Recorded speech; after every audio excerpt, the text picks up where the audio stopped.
The only reason why you're here is because of a crime.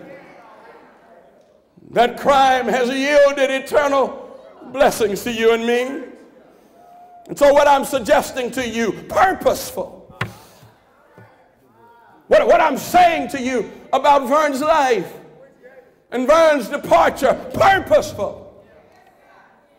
It has biblical warrant, and we see it in the greatest person who ever walked the earth. We see it in him, and that's the kind of God we serve. That's the kind of God we serve. We serve a God who will pull something eternally good out of a bad Friday. That's the kind of God we serve. A God who can repurpose a crime and use it to start a movement that reshapes and defines history. That's the kind of God we serve. And I want to confidently declare to you, family, I want to confidently declare to all of those who are here that God was not on vacation last Thursday morning. The same God who had been leading this soldier for 67 years, he was there.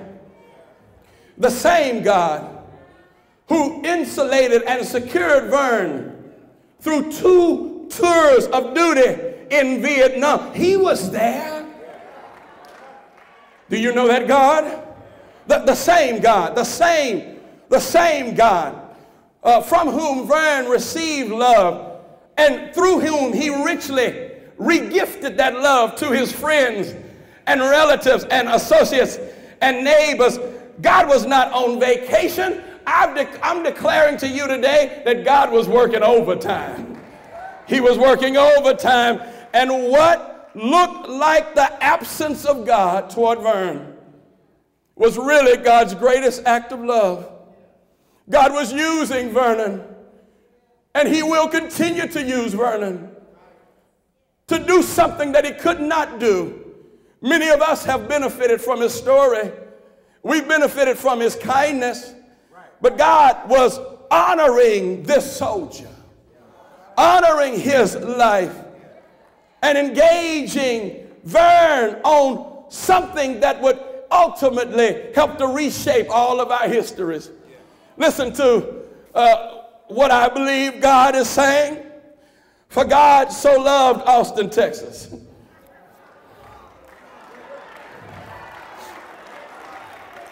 that he gave his one and only son, Vernon Hunter, so that anybody who reads about his story would reconsider their life strategy. They would devote themselves to love, devote themselves to a greater leader, a greater way, and a greater life. I tell you, there's meaning in this murder. There's meaning here. Now, this is my version of the story. This is my version of the story. Listen up, because you won't find this in the Austin American-Statesman.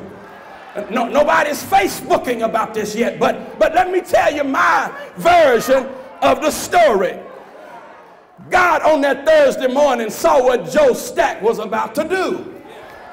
In fact, God saw that Joseph Stack had lost his way. And he, as the God that he is, he was determined that on this occasion, love would triumph over hate. And I believe that was a Trinitarian dialogue. God was talking to himself. And God says, here's what we'll do, here's what we'll do. We see he's almost at the Georgetown airport.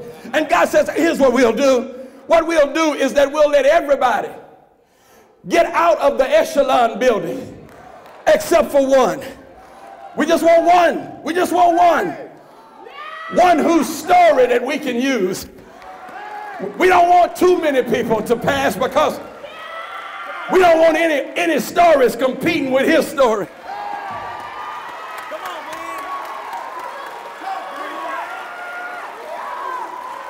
And so God said, let's find one in that building.